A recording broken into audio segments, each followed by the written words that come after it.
አዎ ተናግሯል የመንፈስ ቅዱስን ሥራ ሥጋ ያበላሻል አይኖቼ ወዳዩት ሁሉ እግሮቼ ሮጠዋል ያለፈው ዘመኔ ሲታይ በጣም ያሳዝናል ቀሪ ዘመኔን ጌታ ባርከው ምን ያገኝ ይሆናል አለፈውማ ብዙ ነገር ሥጋ ያበላሻል ቀሪ ዘመኔን ጌታ ባርከው ምን ያገኝ ይሆናል አለፈውማ ብዙ ነገር ሥጋ ያበላሻል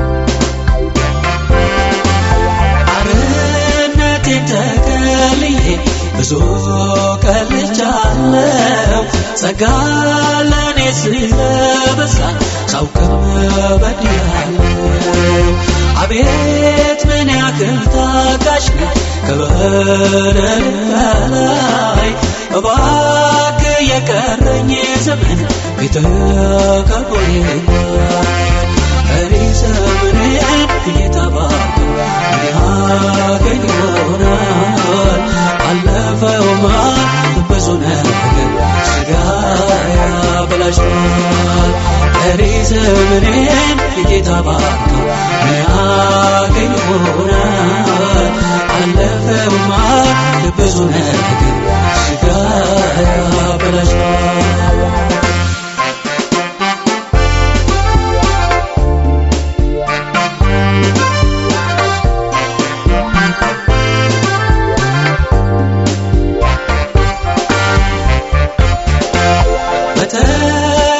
ሰው መቅደስ ደምን አፍስሻለሁ አንተ የሞትክላት ነፍስ እኔ ገድያለሁ ዓለም ባንተ ላይ ስትጠፋ ተባብሬያታለሁ ጌታ ባለፈው ዘመኔ ብዙ አባክኛለሁ ቀሪ ዘመኔን ጌታ ባርከው ምን ያገኝ ይሆናል አለፈውማ ብዙ ነገር ሥጋ ያበላሻል ቀሪ ዘመኔን ጌታ ባርከው ምን ያገኝ ይሆናል አለፈውማ ብዙ ነገር ሥጋ ያበላሻል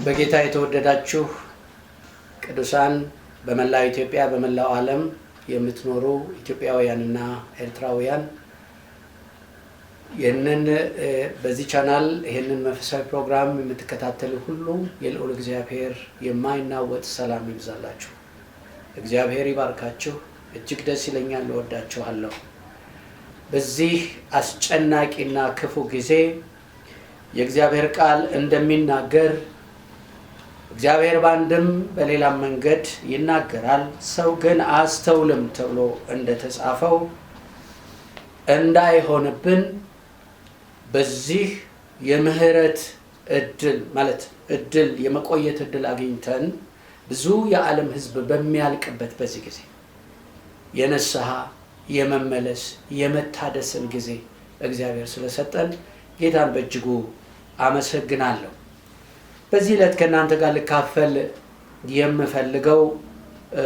የምፈልገው ሐሳብ አለ ይህም የጊዜ ወደ እግዚአብሔር አብዝቶ የመጠጋት ጊዜ ተጠግቶም ደግሞ የመትረፍና አድሮ የመገኘት ጊዜ ነው ብዬ አምናለሁ። መንፈስ ቅዱስ በውስጤ ያስቀመጠው ይሄ ነው እና ይሄ የማፍራት ጊዜ፣ ታድሶ የመውጣት ጊዜ፣ ከነበርንበት በእውነት የአዙሪት ሕይወት ወጥተን ወደ በለጠ ራእይ መገለጥ የምንወጣበት የምንሸጋገርበት ልዩ ጊዜ ነው።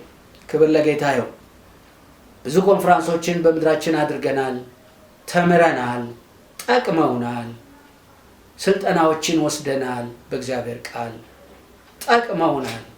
ግን በዚህ ጊዜ ደግሞ እግዚአብሔር በዚህ መንገድ ያለንን የሰንበት የአምልኮ ልምምዶችን አቁመን ከመሰዊያዎቻችን ማለት ከአምልኮ ህብረታችን ፈቀቅ ብለን በየግላችን ከጌታ ጋር እንድንጠጋ እንድንነጋገር ይህን ጊዜ እግዚአብሔር ሰጥቶናል።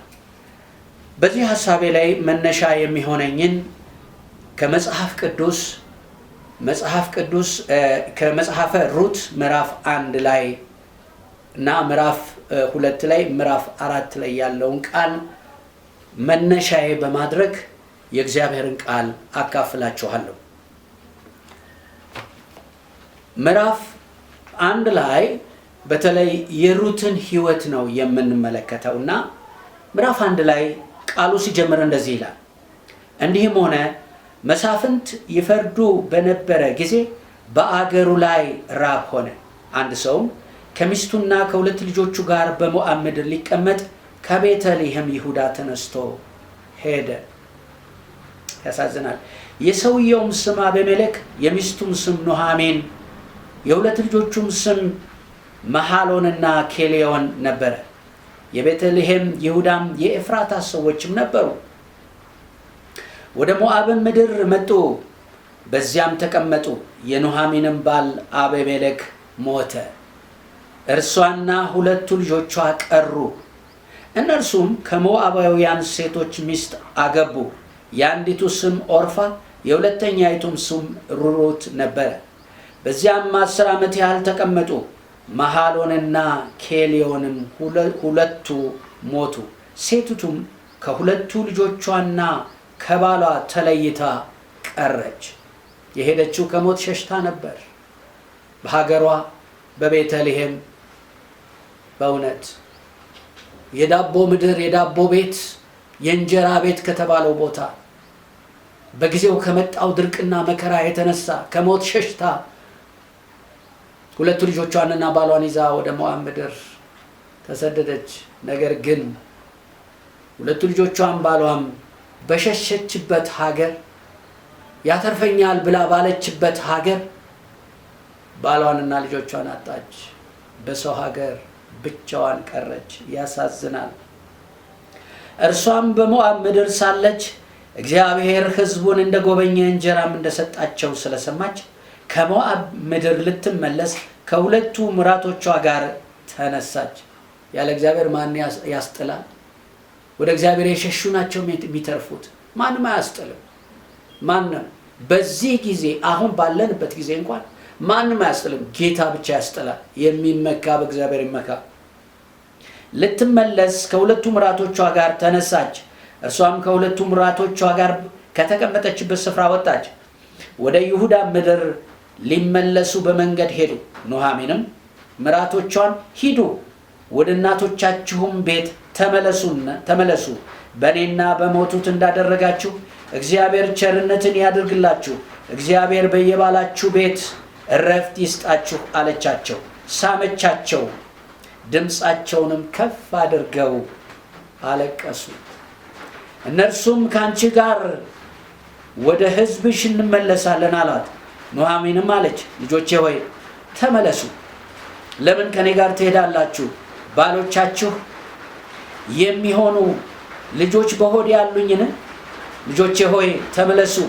ባል ለማግባት አርጅቻለሁና ሂዱ፣ ተስፋ አለኝ ብል ዛሬ ሌሊትስ እንኳ ባል ባገባ ወንዶች ልጆችን ብወልድ እነሱ እስኪያድጉ ድረስ ትቆያላችሁን? ስለ እነርሱስ ባል ማግባት ትተዋላችሁን?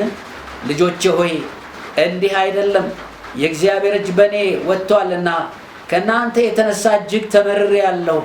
ድምፃቸውንም ከፍ አድርገው እንደገና አለቀሱ። ኦርፋም አማቷን ሳመች፣ ሩት ግን ተጠጋቻት። አያችሁ፣ የመጀመሪያውን ምክር እንዲመለሱ ስትነግራቸው ሁለቱም አለቀሱ። አንመለስም ብለው ጉዞ ጀመሩ። ሁለተኛው ምዕራፍ ላይ ግን እኔ አርጅቻለሁ፣ አግብቼ እንኳን ብወልድ ልጆቹ እስኪደርሱ ድረስ ትጠብቃላችሁን ብላ በተናገረች ጊዜ ኦርፋ አማቷን ኑኃሚንን ስማ ተመለሰች። ሩት ግን ተጠጋቻት። ወገኔ የተጠጋችበትን ነገር ትነግረናለች ሩት። ኦርፋ ስማ ተመለሰች። እስከ ተወሰነ ምዕራፍ ከሄደች በኋላ የመጨረሻ ተስፋ የሚያስቆርጥ ነገር ስትነግራት በጣም የሚደንቀው ነገር ኦርፋ አማቷን ስማ ወደ አማልክቶቿና ወደ ሀገሯ ተመለሰች።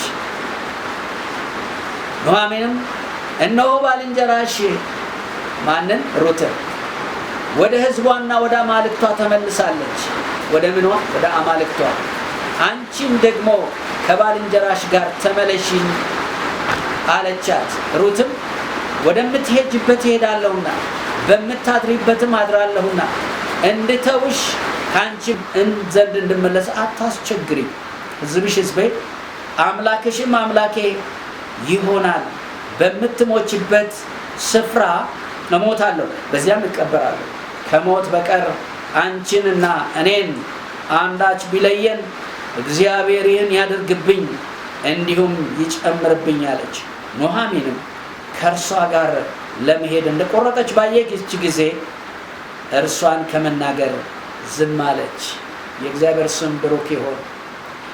እቺ ሴት ከሁለት ልጆቿና ከባሏ ጋር ወደ ሞዓብ ምድር የሸሸችበት ዘመኑን ወደ ኋላ ስንመለከት መሳፍንት ይፈርዱበት የነበረ ሰው ሁሉ በፊቱ ደስ ያለውን እንደ ዛሬው ዘመን ደስ ያለውን የሚያደርግበት፣ እግዚአብሔር ደስ የሚለውን አይደለም። ሰው በፊቱ ደስ ያለውን መግደል ከፈለገ ይገላል፣ መስረቅ ከፈለገ ይሰርቃል፣ መዋሸት ከፈለገ ይዋሻል፣ ጣዖት ለማምለክ ከፈለገ ያመልካል። ከዚህ የተነሳ ምድሪቱ እግዚአብሔርን ከመፍራት ጎላ ስለነበረ እግዚአብሔር ሰማያትን ዘግቶ ስለነበረ ቤተልሔም ማለት የዳቦ ቤት የእንጀራ ምድር እንደማለት ነበረ። ነገር ግን በድርቅ ተመታ። ከዚህ ሸሽታ ግን ወደ ሞዓብ ምድር ነው ሄደችው፣ ባሏና እሷ ልጆቿ። ብርቱ መሸሻ እግዚአብሔር ብቻ ነው። ግን የሄደችበት ሀገር ሊያስጥላት አልቻለም። በሄደችበት ቦታ ማትረፍ ሲገባት መትረፍም ሲገባት ሁለቱ ልጆቿንና ባሏን አጣች። እግዚአብሔር ብቻ ነው ለሚጠጉት ብርቱ መሸሸጊያ። እግዚአብሔር ብቻ ነው ብርቱ መመኪያ። ክብር ለሱ ይሁን። የመከራን ዘመን የሚያሳልፍ የሚያሻግር እግዚአብሔር ብቻ ነው። ዳዊት ምን ይላል? ዓይኖቼን ወደ ተራሮች አነሳው፣ ረድኤቴ ከወዴት ይምጣ? ረድኤቴ ሰማይንና ምድርን ከሰራ ከሕያው እግዚአብሔር ዘንድ ነው ይላል። ክብር ለስሙ ይሁን። ከዚህ የተነሳ ባዶዋን ተመለሰች። ስትመለስ አማቶቿ ማለት ምራቶቿ አብረዋት መመለስ ጀመሩ። አብረንሽ እንሆናለን ብለው ደስ የሚሉ ሰዎች ናቸው። ነገር ግን ወሳኝ የሆነ ነገር ነገረቻቸው። ልጅ እግሮች ነበሩና ስገምት ከዚህ በኋላ ለምን ትከተሉኛላችሁ? በማህፀኔ ልጆች የሉኝም፣ ወንድ ልጆች።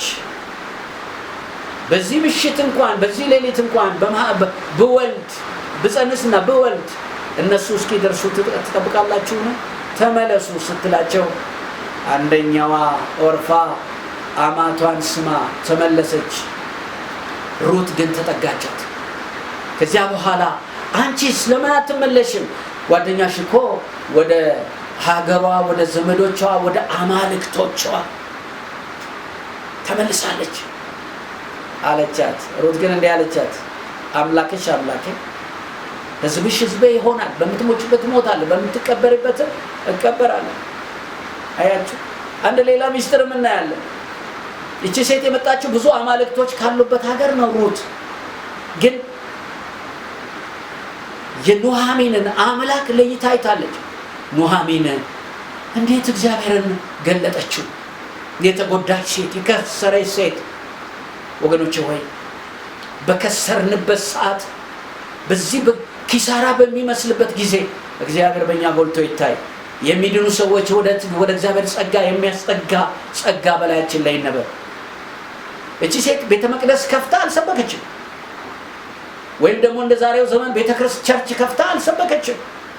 ነገር ግን በሆነባት ነገር ሁሉ የዕብራውያንን አምላክ ትጠራ እንደነበረ ነው ማስበው። በሞዓብ ካሉት አማልክቶች ይልቅ ያንቺ አምላክ ይበልጣል። አምላክሽ አምላኬ ይሆናል። ክብር ለጌታ ይሁን። ስለዚህ ሩት ይህንን ወስና አማቷን ተከተለቻት። ውሳኔዋን ስታይ ኑሃሚን እሷን ከመናገር ተወቻት። በህይወት ስለመኖርህ፣ በህይወት ስለመኖራችን ደስ ይበለን።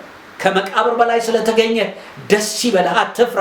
በዚህ የሞት ንግርት ውስጥ ህይወት ይመጣል፣ ምስራች ይመጣል፣ የድል ቃል ይመጣል። በዛ በኪሳራ ሀገር በተጎዳችበት ሁኔታ ውስጥ ሆና ምን ሰማች? እግዚአብሔር ቤተልሔምን እንደጎበኘ ሰማች። የምስራች ይመጣል። ክብር ለጌታ ይሁን። እንዳዘን አንቀጥልም፣ እንደፈራን አንቀጥልም፣ እንዳለቀስን አንቀጥልም። እንባ የሚታበስበት ጊዜ አለ። ዝማሬ ይመጣል። ማታ ልቅሶ ቢሆን ነገ ዝማሬ ይሆናል። ክብር ለኢየሱስ ይሁን። በህይወት የብዙ ጊዜ አይቻል ብዙ ጨለማዎች ላይ እግዚአብሔር ሲነግስባቸው፣ ክብር ለኢየሱስ ይሁን። ስለዚህ ይህች ሴት ወደ ሩት ስንመለስ ከሷ ህይወት ነው ዛሬ እግዚአብሔር የሚያስተምረን። አምላክሽ አምላኬ ይሆናል መጣች። ስለዚህም ቀጥለን እስቲ ቃሉን እናንብበው። ሁለቱም ቁጥር 19 ነው እያነበብኩ ያለው። ሁለቱም እስከ ቤተልሔም ድረስ ሄዱ። ወደ ቤተልሔም በደረሱ ጊዜ የከተማይቱ ሰዎች ሁሉ ስለ እነርሱ ይህቺ ኑሃሚን ናትን እያሉ ተንጫጩ።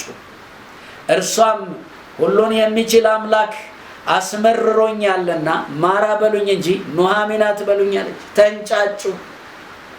ጫጫታን ጸጥ የሚያደርግ ንግርትን የሚቀለብስ ያሽሟጣጮችን አፍ የሚዘጋ የእግዚአብሔር ክብር፣ የእግዚአብሔር ኃይል፣ የእግዚአብሔር የማዳን ጉልበት ከሷ ጋር አለ።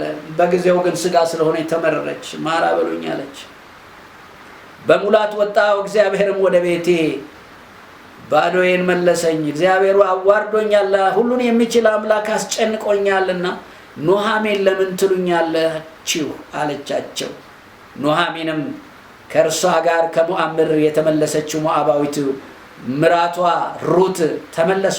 የገብስ መከር በተጀመረ ጊዜ ወደ ቤተልሔም መጡ። የእግዚአብሔር ስም የተባረከ ይሁን። ትመረር እንጂ ባዶዬን መጣው ትበል እንጂ፣ እግዚአብሔር ግን አስከትላት በመጣችው ምራቷ ምዕራፍ 4 ላይ ወንድ ልጅን አስታቀፈቻት። እነዛ ያሽማጠጧት ሰዎች እንዲህ አሉ፣ ከ7 ወንድ ልጆች ትበልጥልሻለች፣ ትበልጣለች እቺ ምራትሽ። ንግርትን ይቀይራል ጌታ ስሙ ለዘላለም ይባረክ። በጣም ይገርማል። ምዕራፍ 2 ከቁጥር 1 እስከ 13 ላንብብ።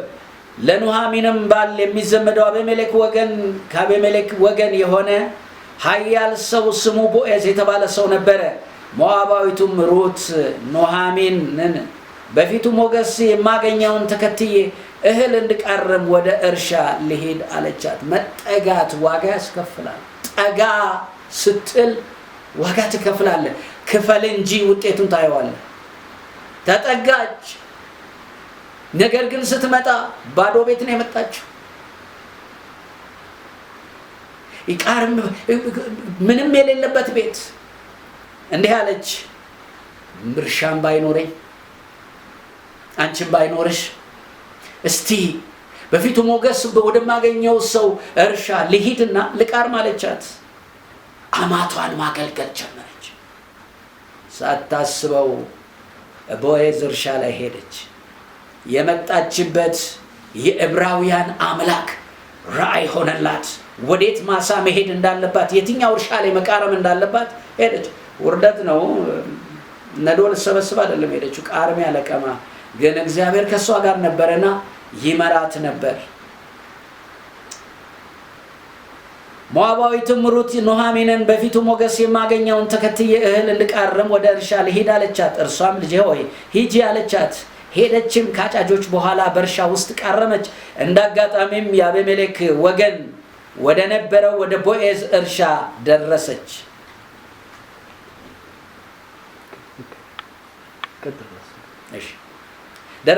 እነሆም ቦዔዝ ከቤተልሔም መጣ። አጫጆችንም እግዚአብሔር ከእናንተ ጋር ይሁን አላቸው። እነርሱም እግዚአብሔር ይባርክህ ብለው መለሱለት። ቦዔዝም በአጫጆች ላይ አዛዥ የነበረውን ሎሌውን ይህች ቆንጆ ማናት? የማናት አለው። የአጫጆቹም አዛዥ ይህችማ ከሞዓብ ምድር ከኑኃሚን ጋር የመጣች ሞዓባዊቱ ቆንጆ ናት። እርሷም ከአጫጆቹ በኋላ በነዶው መካከል እንድቃርምና እንድለቅም እባክህ ፍቀድልኝ አለች። መጣችም፣ ከማለዳም ጀምራ እስካሁን ድረስ ቆይታለች። በቤትም ጥቂት ጊዜ እንኳ አላረፈችም አለው። ቦዔዝም ሩትን ልጄ ሆይ ትሰሚያለሽን? ቃርሚያ ለመቃረም ወደ ሌላ ስፍራ አትሂጂ፣ ከዚህም አትላወሺ። ነገር ግን ገረዶቼን ተጠጊ፣ ወደሚያጭዱበትም ስፍራ ተመልከቺ፣ ተከታያቸው። እንዳያስቸግሩሽም ጎበዛዝቱን አዝዣለሁ። በተጠማሽም ጊዜ ወደ ማድጋው ሄደሽ ጎበዛዝቱ ከቀዱት ውሃ ጠጪ አላት። በግንባሯም ተደፍታ በምድር ላይ ሰገደችለት። እኔንስ ለመቀበል በምን ነገር በፊትህ ሞገስ አገኘው?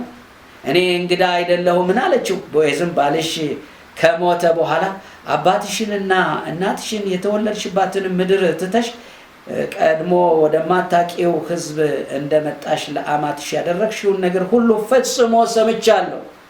እግዚአብሔርም እንደ ስራሽ ይስጥሽ። ከክንፉም በታች መጠጊያ እንድታገኚ በመጣሽበት በእስራኤል አምላክ በእግዚአብሔር ዘንድ ደሞዝሽ ፍጹም ይሁን አላት። ሃሌሉያ። እርሷም ጌታዬ ሆይ ከባሪያዎቼ እንዳንዲቱ ሳልሆን አጽናንተኸኛልና የባሪያህንም ልብ ደስ አሰኝተሃልና በዓይንህ ሞገስ ላግኝ አለችው። የእግዚአብሔር ስም ብሩክ ይሁን። ታሪኳን እየቀጠልን ስንሄድ ይህቺ ሴት ምዕራፍ 4 ላይ ከቃርሚያ ለቀማ ወጥታ ባለርስቱን ቦዔዝን እንደ አገባችና ርስት ውርስ ላይ እንደደረሰች ክብር ለኢየሱስ ይሁን እንመለከታለን። የመጣችበት የእስራኤል አምላክ ስም ለአማቷ ለማድረግ ዋጋ ለመክፈል የወሰደችው እርምጃ ከቃርሚያ ለቀማ ወደ ርስት ውርስ አደረሳት። የእግዚአብሔር ስም ብሩክ ይሁን። ብቻም አይደለም፣ ከቦዔዝ ተነስታ እስከ ኢየሱስ ክርስቶስ የዘር ሐረግ ውስጥ ሁሉ ገባች። ወንድሜ፣ እህቴ፣ ወገኔ በዓለም ዙሪያ ያላችሁ ይህ ጊዜ የተለምዶ የሰንበት አምልኮ ግርግራችንን አደራረጋችንን ትተን ፈቀቅ እንድንል ብቻችንን ወደ እሱ ጠጋ እንድንል መንፈስ የሆነው ጌታ በየስፍራው መሠዊያን አዘጋጀልን። ክብር ለኢየሱስ ይሁን። አሁን ጠጋ የምንልበት ጊዜ ነው። ከቃርሚያ ለቀማ ወደ ርስት ውርስ የምንገባበት ጊዜ ነው።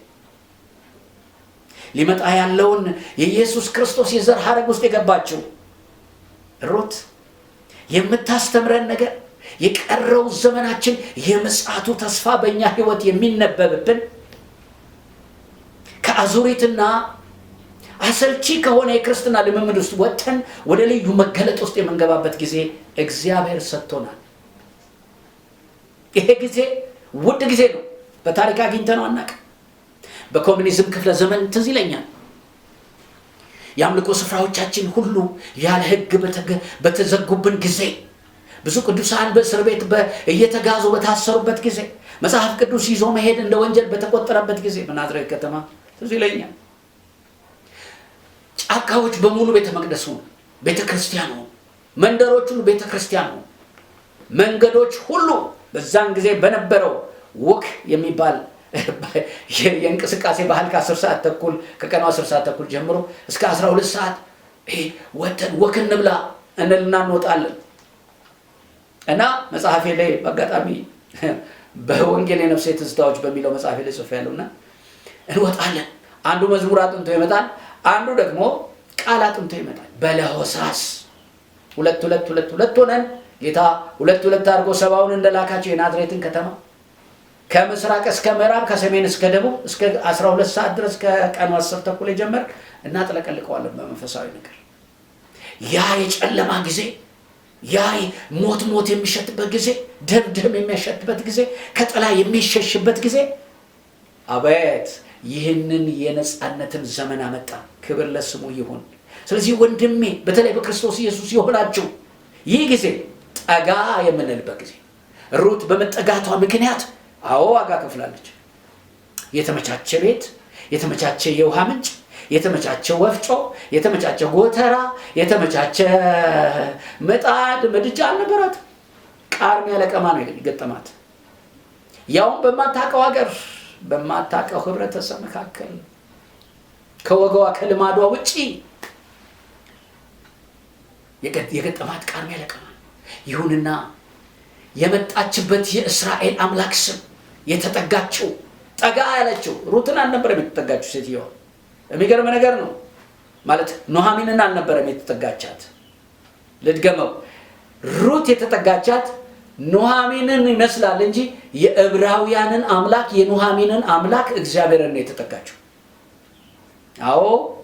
ሩትን አገልግላታለች፣ ግን የተጠጋችው ማንን ነው? እስራኤልን ቅዱስ እግዚአብሔርን ነው። ከዚህ የተነሳ የገጠማት ቃርሚያ ለቀማ እንኳን ቢሆን የርስቱን ባለቤት ወረሰች። ብቻም አይደለም የዘር ሐረጓ እስከ ኢየሱስ ክርስቶስ የዘር ሐረግ ውስጥ ገባች። ሃሌሉያ! ከዚህ በኋላ ከአዙሪት ህይወት ወጥተን ወደ መገለጥ ህይወት፣ ተራራማው ምድር ወደ መውረስ የምንመጣበት ጊዜ ይሆንልን። ኢያሱ ምዕራፍ 14 ላይ በጣም የሚደንቀው ነገር ምዕራፍ 13 ላይ ቁጥር 1 ላይ ሄደን ስናነብ ምን የሚል ቃል እናነባለን? ኢያሱ ሸመገለ አረጀም ይላል። እግዚአብሔርም ደግሞ መጣና ኢያሱ አንተ አረጀህ ሸመገልክ፣ ግን ያልተወረሰ ምድር ገና ቀርቷል አለው። ይህን ቃል ሲለቅበት ኢያሱ ከተቀመጠበት ተነስቶ ያልተወረሰውን ምድር ለእስራኤል ማውረስ ጀመረ። እያወረሰ ያለ ምዕራፍ 14 ቁጥር 6 ላይ ካሌብ መጣ። ያኔ ምድሪቱን ሊሰልል አብሮት የነበረ የ45 ዓመት ወጣት የነበረ፣ አሁን ግን የ85 ዓመት ሰው የሆነው ካሌብ መጣና ኢያሱ አለው የ45 ዓመት ሰው ነበርኩ፣ አሁን ግን ይቅርታ የ40 ዓመት ሰው ነበርኩ፣ ነገር ግን እነዚህን 45 ዓመታት በህይወት አኖረኝ እግዚአብሔር። አሁን ስታይ የ85 ዓመት ሽማግሌ ነኝ፣ አዛውንት ነኝ።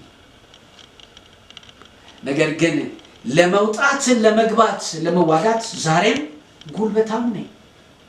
ስለዚህ በባሪያው በሙሴ አፍ እንደተናገረ እግዚአብሔር እንደተናገረ ዝም ብሎ መሬት አትስጠኝ፣ ተራራማውን ምድር ስጠኝ። አቃለው በጠላት ተይዞ ነው ያለው፣ ግን ተዋግቼ አስለቅቃለሁ። ይጨምራል። መዝሙር 92 ቁጥር 10 ላይ ሽንግልናዬ በዘይት ይለመልማል፣ ዓይኔም በጠላቶቼ ላይ አየች፣ ጆሮዬም በእኔ ላይ በክፉ በቆሙት ሰማች። ጻድቅ እንደ ዘንባባ ያፈራል፣ እንደ ሊባኖስም ዝግባ ይለመልማል። በእግዚአብሔር ቤት ተተክለዋልና በሽንግልናቸው ያፈራሉ። ስለዚህ ካሌብ ምን ይላል? በጣም የሚደንቀው ነገር ተራራማውን ምድር ስጠኝ፣ ተራራማውን ምድር ስጠኝ። ሄጄ ላንብበው። በጣም ይገርማል። የሚደንቅ ቃል ነው የሚናገረው ካሌብ።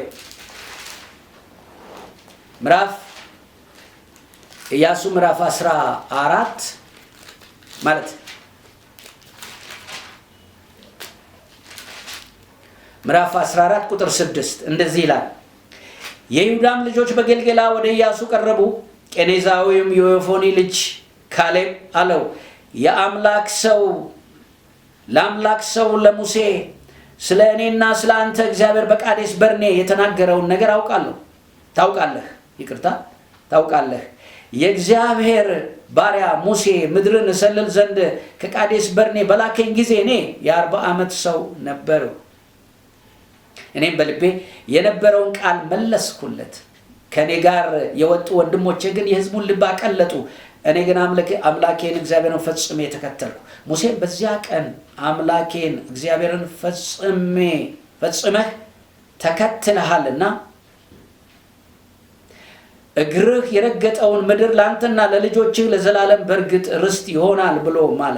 አሁንም እነሆ እግዚአብሔር ለሙሴ ይህን ቃል ከተናገረ በኋላ እስራኤል በምድረ በዳ ሲዞሩ እርሱ እንደተናገረኝ እግዚአብሔር እነዚህን 45 ዓመታት በሕይወት አኖረኝ። አሁንም እነሆ ለእኔ ዛሬ 85 ዓመት ሆነኝ። ሙሴን በላከኝ ጊዜ እንደነበርኩ ዛሬም ጉልበታም ነኝ። ጉልበቴም በዚያን ጊዜ እንደነበረ እንዲሁ ዛሬም ለመዋጋት ለመውጣትም ለመግባትም ጉልበቴ ያው ነው። አሁን እንግዲህ በዚያን ቀን እግዚአብሔር የተናገረውን ይህን ተራራማ አገር ስጠኝ። አንተ በዚያን ቀን የናቃውያንን ታላላቆችና የተመሸጉት ከተሞች በዚያ እንዳሉ ሰምተህ ነበር። ምናልባት እግዚአብሔር ከኔ ጋር ይሆናል፣ እግዚአብሔር እንደተናገረኝ አሳድዳቸዋለሁ። ሃሌሉያ። ኢያሱም ባረከው፣ ለዮፎኒ ልጅ ለካሌብ ኬብሮንን ርስት አድርጎ ሰጠው። ስለዚህ የእስራኤል አምላክ እግዚአብሔር ፈጽሞ ስለተከተለ ኬብሮን እስከ ዛሬ ለቄኔዛዊው ለዮፎኒ ልጅ ለካሌብ ርስት ሆነች። የእግዚአብሔር ስም ብሩክ ይሁን። ይህ ጊዜ ለመውረስ ወደ እግዚአብሔር የምንጠጋበት ጊዜ ነው። ከሱ የከበረውን ነገር የምንቀበልበት ጊዜ ነው። የምንታጠቅበት ጊዜ ነው። የኃይል መታደስ ጊዜ ነው። መጠጋት ለከበረ ነገር ያዘጋጃል። ክብር ለስሙ ይሁን። በምሳሌ ምዕራፍ 4 ቁጥር 18 ላይ የጻድቃን መንገድ ግን እንደ ንጋት ብርሃን ነው፣ ሙሉ ቀን እስኪሆን ድረስ እየተጨመረ ይበራል። የእግዚአብሔር አምላካችን ስም የተባረከ ይሁን። እየተጨመረ ይበራል። ስለዚህ ይህ ጊዜ ወደ እግዚአብሔር የበለጠ የምንጠጋበት ጊዜ ነው። ከጊዜው ጋር ተላትመን እንዳንሄድ፣ እንዳንቀር፣ እንዳንመለስ፣ ይሄ ጊዜ እንዳያልፍብን፣ እንዳይቆጨን። ሩት ወደ ኑሃሚን አምላክና ወደ ኑሃሚን እንደተጠጋች ተጠግታም ከቃርሚያ ለቀማ እስከ ርስት ውርስ ከዛም አልፋ እስከ ኢየሱስ ክርስቶስ እስከ መሲሁ የዘር ሐረግ ውስጥ እንደገባች ይህ ጊዜ ወገኔ የምንታጠቅበት በኃይል ተሞልተን ለበለጠ ጸጋ፣ ለበለጠ ቅባት፣ ለበለጠ ኃይል፣ ለበለጠ ደግሞ ብርሃንነት ምድሪቱ ላይ የምንሾምበት ጊዜ። ስለዚህ ከምን ጊዜውም ይልቅ ያለምንም ማንገራገር ያለማባከን ወደ እግዚአብሔር ዙፋን የመጠጋት ጊዜ ይሁንልን። ክብር ለጌታ ይሁን። በእውነት ዋጋ ያስከፍላል። ብዙ ነገር መተው አለብን ለመጠጋት፣ ቀላል አይደለም። ነገር ግን በተጠጋን መጠን በእውነት እየከበርን እንሄዳለን፣ እየተኮላን እንሄዳለን፣ እያማረብን እንሄዳለን። አቤት የሚጸልዩ ሰዎች ድሮ እናቅ ነበር፣ ፊታቸው ያበራል። ክብር ለኢየሱስ ይሁን። አዎ ዳዊት በመዝሙር 40 ላይ እንዲህ ይላል፣ ቆይቼ እግዚአብሔርን ዳይጠናሁት እርሱም ዘንበል አለልኝ፣ ከረግረግ ጭቃ ከጥፋትም ጉድጓድ አወጣኝ። እግሮቼንም በአለቱ ላይ አቆማቸው፣ አረማመዴንም አጸና፣ አዲስ ዝማሬን በአፌ ጨመረ። ከጌታ ጋር መቆየት፣ በቃ ከጌታ ጋር መቆየት፣ መጠጋት በቃ ሊከብድ ይችላል። እቺ ሴት በተጠጋች መጠን የኑሃሚንን መከራ እየተካፈለች ነው። ድሎት አልገጠማትም፣ ሆያ ሆያ አልገጠማትም፣ ምቾት አልገጠማትም። አያችሁ፣ ዋጋ ነው እየከፈለች። ክብር ለጌታ ይሁን። ግን እየወረሰች ሄደች። የቦዔዝ ልብ እየወረሰች ሄደች፣ ርስት ውርስ። ከዚያስ በቃ ሃሌሉያ የማሳው ባለቤት ሆነች። እግዚአብሔር ባልነገሳችሁበት ነገር ሁሉ ላይ የሚያስታጥቃችሁ ጊዜ ይሁንላችሁ። መፍገምገምን ከዘመናችሁ ላይ እግዚአብሔር ነቅሎ የሚጥልላችሁ ጊዜ ነው። የያዛችሁ ሁሉ የሚበጣጠስበት ጊዜ ነው። ክብር ለኢየሱስ ይሁን። ይህን ጊዜ ሰጠን ጌታ። ብቻውን ሊያገኘን ፈለገ። አዎ የእግዚአብሔር ስም ብሩክ ይሁን። በፊልጵስዩስ ምዕራፍ 2 ላይ ይሄንን ያስተማረን ጌታ ነው። ማን ነው ያስተማረን? ጌታ። እስቲ ሄጄ ላንብበው። በጣም ይገርማል። ጌታ ወደዚህ የመጣበትን አመጣጥ ስንመለከት በፊልጵስዩስ ምዕራፍ 2 ላይ ሁላችሁም የምታውቁትን አንድ ቃል ላንብብና እጨርሳለሁ። ፊልጵስዩስ ምዕራፍ 2 እንዲህ ይላል፣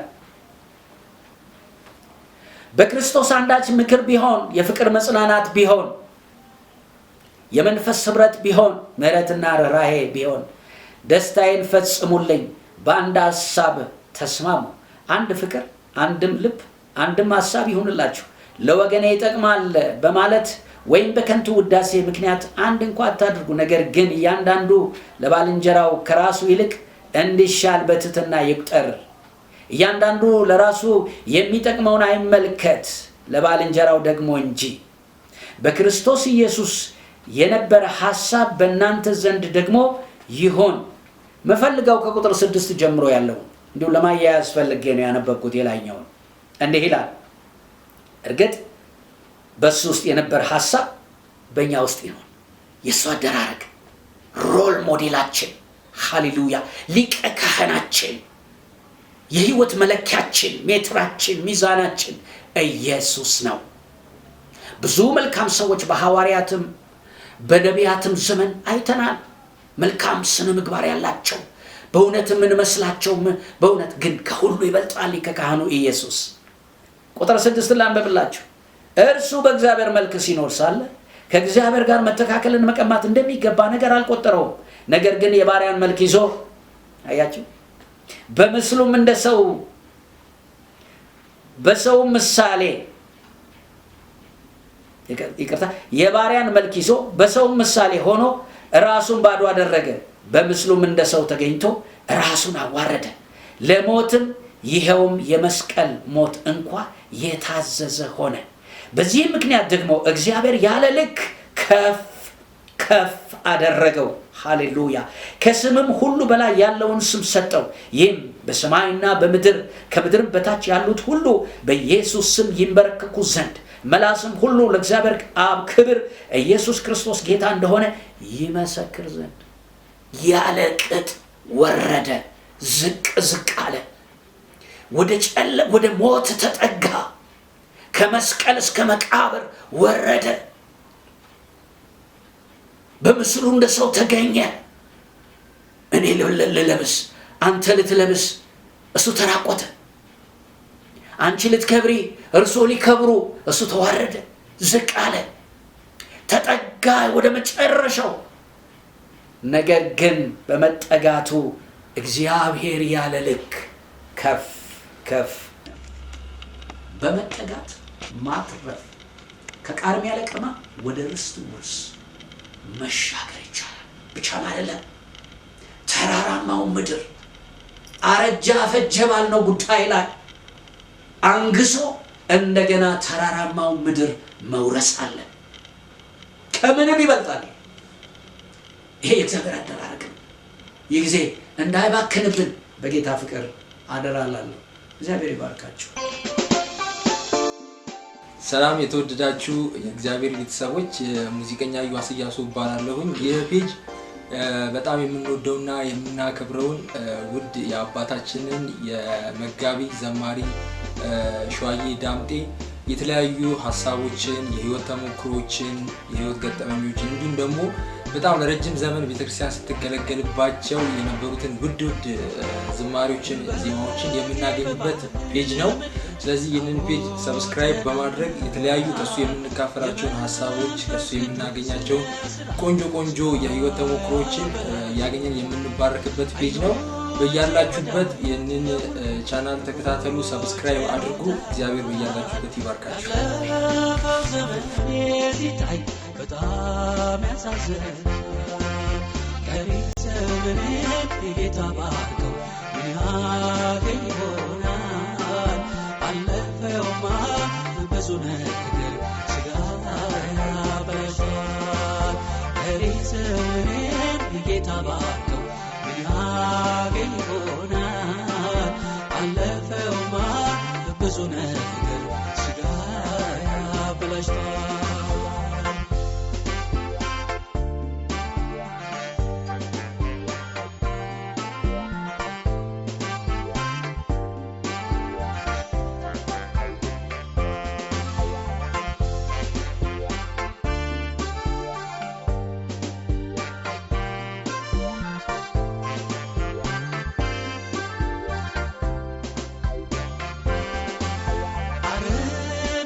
ተከልዬ ብዙ ቀልቻለሁ ጸጋ ለኔ ስለበዛ ሳውቅም በድያለሁ አቤት ምን ያክል ታጋሽ ነህ ከበደል በላይ እባክህ የቀረኝ ዘመን ቢተካቆየኝ ቀሪ ዘመኔን ጌታ ባርከው ያገኝ ይሆናል አለፈውማ ብዙ ነገር ስጋ ያበላሻል ቀሪ ዘመኔን ጌታ ባርከው ያገኝ ይሆናል አለፈውማ ብዙ ነገር ስጋ ያበላሻል